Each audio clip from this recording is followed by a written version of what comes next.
After 18 months in the job, Sir Keir Starmer has delivered his first ever in-person address to his party as Labour leader. It came at the end of a difficult party conference, which saw a major internal row over the rules for electing the next leader and the resignation of his shadow employment secretary. Sir Keir is with us now. Hello. Morning. Good morning, good morning. How would you rate your speech out of 10? Well, it's not really for me to rate it. It's for other people to rate it. The impact on the people in the conference hall was pretty profound.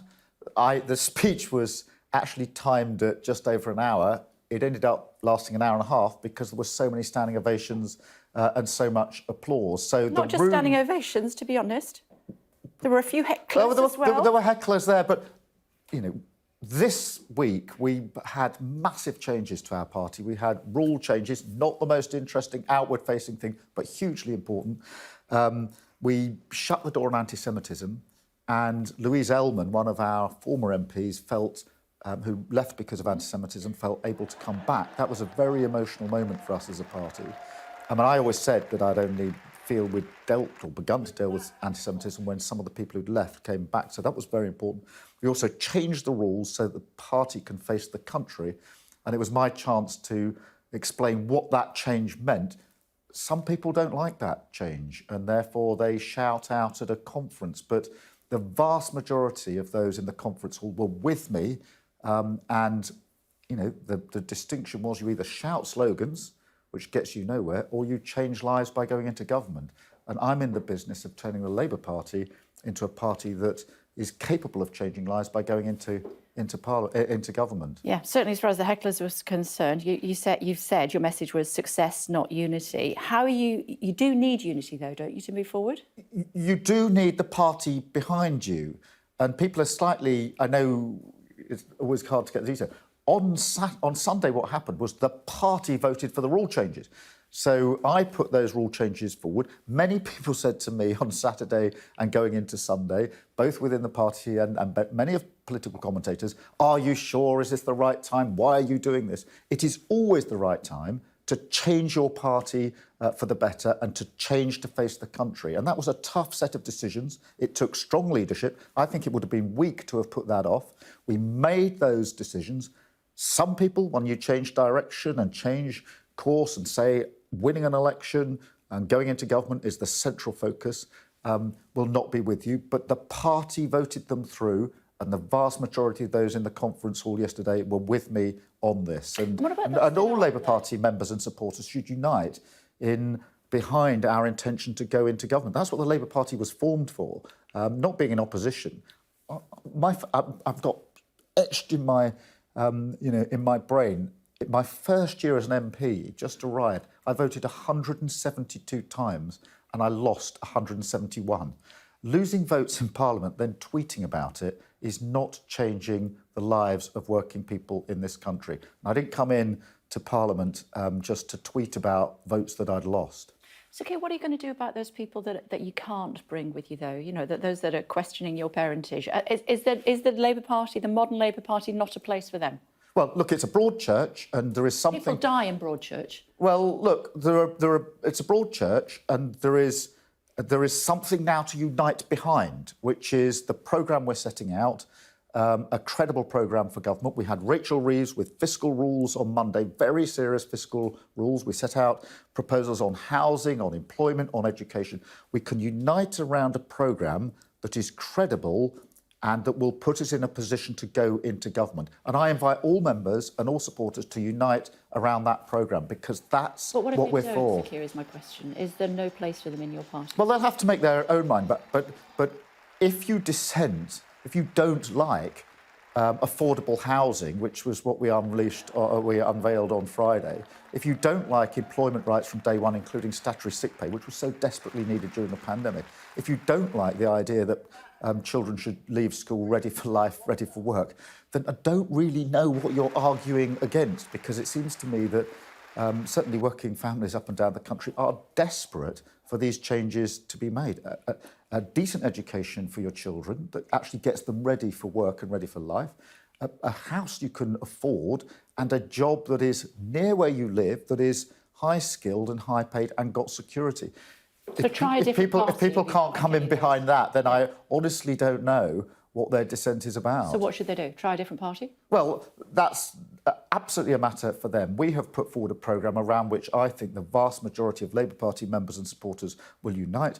But I must always bear in mind that my focus is on the voters, and particularly on the voters that didn't vote for us last time. And it is understanding and persuading them that we're a credible party of government that is my absolutely fundamental #1 priority. And do you do that with a 14,000-word essay and the longest speech since Ed Miliband?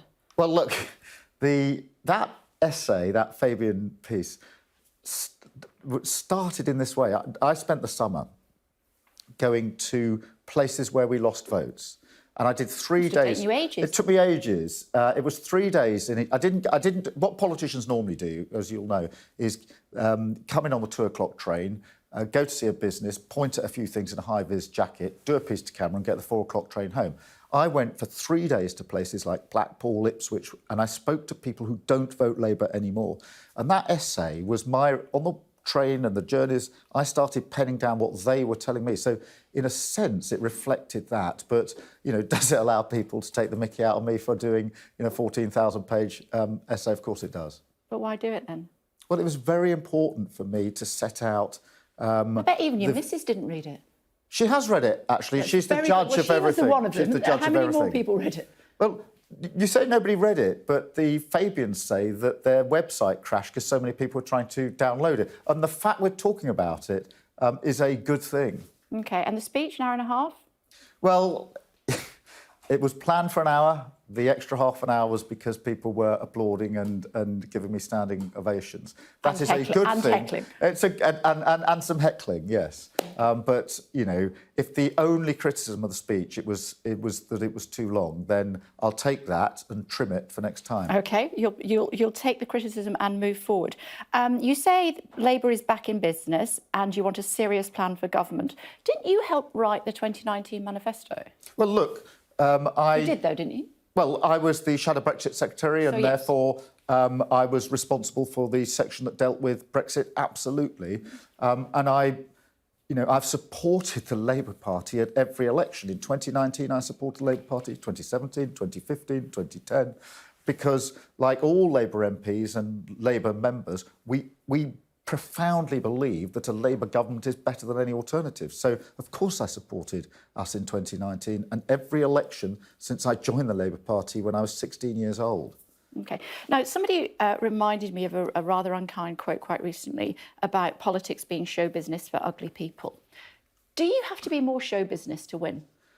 Look, I don't agree with the idea that you've got to be a showman to win in politics. What I did yesterday, or tried to do, was to set out in quite personal terms what my dad was like, what my mum was like, and how that made me who I am, and why I have values that relate to, work and the dignity of work that I got from my dad, care, which I got from my mum, who spent, much of her life in very, very ill and in hospital. And equality and security. So I set out why my background drove me, or what my motivations were. I don't think showman... I mean, look, we've got a showman as a Prime Minister now. Yeah, but he's the Prime Minister and you're not. Well, he campaigned in slogans, and now he's learning that governing and slogan... Well, he did win the election, but now what's happening? Let's take the situation we're in now. We've got...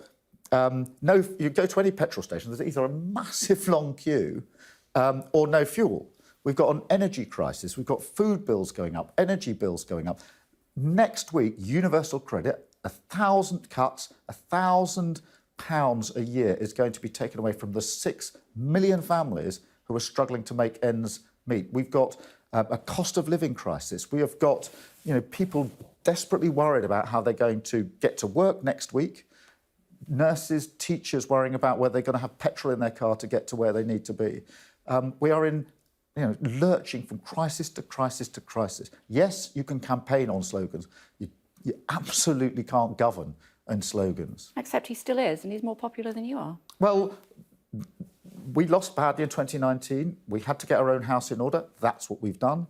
Now I think we've put ourselves in a position to put that alternative case to the country, and that's what I intend to do. Have I got more work to do? Yes. This is the beginning of a huge change in our party, huge change in the way that we face the country, and now we go on, we build on what we've done this week in Brighton, onward, day in, day out, week in, week out, month in, month out, year in, year out to that next general election. Tell me a Labour Prime Minister that wasn't charismatic.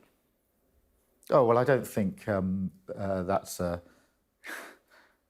are many examples, and the moment I name one, you'll just say, well, look, Clement Attlee, everybody said, well... we have to go that far back. Well, look, everybody said Clement Attlee,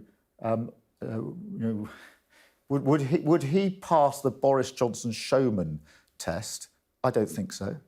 Did he change the country profoundly, more profoundly than any Prime Minister that's come since? Yes. Are we, look at the NHS, look at what was done then. But let me give you other examples. In Wales, the Welsh leader, First Minister, is Mark Drakeford. He has got a very reassuring, honest, open, transparent style. He's not a showman. But when I was in Wales with him campaigning, people were coming up to us in the street, and this doesn't happen all the time, from different parties saying, thank you for the careful way you're leading our country through this pandemic. Come on, Tories can't do anything in Wales. Well, I mean, come on. Listen, we need to win votes in Wales. But what I'm saying to you need to win votes in Scotland. But what I'm saying to you is this, I suppose, is, look, if you want a showman, if you want a Prime Minister where it's priced in that he's not really honest, then I think we have to sit back and ask ourselves, what sort of politics are we really in? I think it's far more important for a political leader to have honesty, integrity and trust. And I would far rather that over showmanship and pricing in dishonesty. So you'd rather do that and lose? No, I'm determined to win. I think that what we need to do to win is to show that we've changed, and to put forward that credible case as an alternative government, grounded in what I think people are worried about and concerned about, uppermost in their mind: decent education for our children, good work near home, a health service, social care service that works for everybody, and security by having an affordable place to live and being able to feel that because law and order is under control, you can actually go out in your neighbourhood. And I know that around our kitchen table, although there are many, many issues in the world to discuss, they were the ones that mattered to us as a working family. And I know that's the same for many, many working families up and down the country. And if you didn't win at the next election, you would obviously step down. Look, I'm absolutely focused at winning at the next general election. But if you didn't, you would step down. That's what this week was all about, winning at the next general election. And if you didn't, you would step down. Well, look, we are absolutely going for that next general election. I'm fed up with people saying you can't do it. A few months ago in Germany, there were predictions about the outcome of the elections we've just seen. Justified all the odds this week in terms of where the progressive parties have come. So I do not believe all those people who say with great certainty this is going to happen or that's going to happen. Events change politics, and we intend to be in a position to win that general election. How are you going to win them back in Scotland? Well, in Scotland, we have got Anna Sarwar, a brilliant new leader in Scotland who's absolutely focused on the union, absolutely focused on the issues that matter to people's lives, health, education, etc. In Scotland, the SNP said they wanted to be judged on their record. Their record when it comes to health or education or the terrible situation of drugs deaths is appalling. Let's judge them on that, but we have to make the case. What did Tony Blair have that you haven't? Well, Tony Blair's won 3 elections, so when I've won 3 elections, I'll accept that I have achieved what he achieved. He won 3 elections, he put the Labour Party in power for 13 years and changed millions of lives for the better, and we should be proud of what we did in government. One of the points I was making, and one of the points I was making to the Hall yesterday, we need to be proud of what was there. He was charismatic and he managed to get his points across. Well, that is what we are doing. Do you feel you should be more Tony Blair?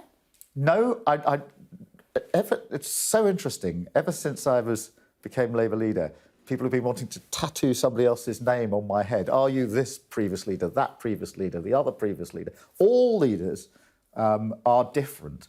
My job is not to try to sort of hug a leader from the past.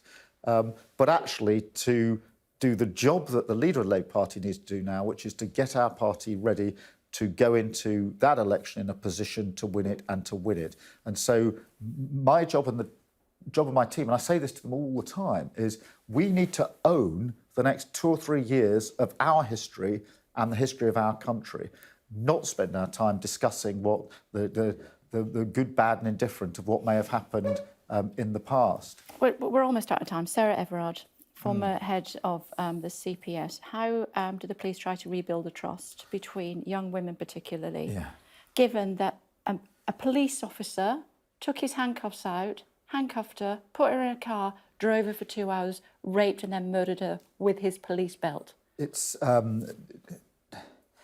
as Director of Public Prosecutions, I saw lots of cases I'd obviously rather not have seen, but this case is almost impossible to describe in words. And even yesterday when I was addressing our conference, I was thinking about the family of Sarah Everard, because I've been in that situation with other families so many times when I was Director of Public Prosecutions, and there are no words that can reach what they must be going through, and I think the whole country feels that. There are, and I know this, police officers up and down the country who are gutted, absolutely gutted by this, because they are doing everything they can to restore confidence in policing, particularly when it comes to violence against women and girls. And this man, no, I'm not going to name, this man has let them down so profoundly. And they're gutted about that, because they know how much harder it is for them now to do the job that they are trying to do, serving their communities. Got to change the law. This particular case needs to be looked into. How did this man slip through the net? Got to change the law, what do you mean? We need a victims' law. We've needed a victims' law for years. I was arguing for this when I was Director of Public Prosecutions. We have codes, we have bits of support, nothing in law that people can actually use to enforce their rights. We need better provision in relation to violence against women and girls in law. We've needed it for a very, very long time. And if the government were to put up legislation on violence against women and girls or victims on the first Monday when we return after these party conferences, we will vote for it. OK. I do need to let you go, but let's try and end on an up, should we? You're knackered. You've obviously It's been a long had week. Quite a challenging few days. Are you going to relax at the weekend by watching James Bond? Well, having dragged my wife to Brighton for the conference. She looks fantastic, by the way. She always looks fantastic. Good, it's the right answer. But whether we'll get to see it this weekend, I don't know. We've got a 13-year-old boy and a 10-year-old girl. And my mission this weekend is to be dad. Who's your favourite James Bond? I'm going to go for Craig. Are you? Only because I know it's going to annoy you. That's true. That's true. Sean Connery, surely. Daniel Probably Craig. Connery. I couldn't resist needling you on that. I'm sorry. But you do want a female James Bond in the future? I do. I think this would be really... but I haven't seen this film yet. No spoiler alert, but you won't be disappointed with this movie then. Very good. Is all I'm saying. Then we must get to see it. I know you're knackered. I'm going to let you go. Warm regards to your missus. Thank you very much indeed. Thanks very much. And all the work she does for the National Health Service as well, of course. Thank you.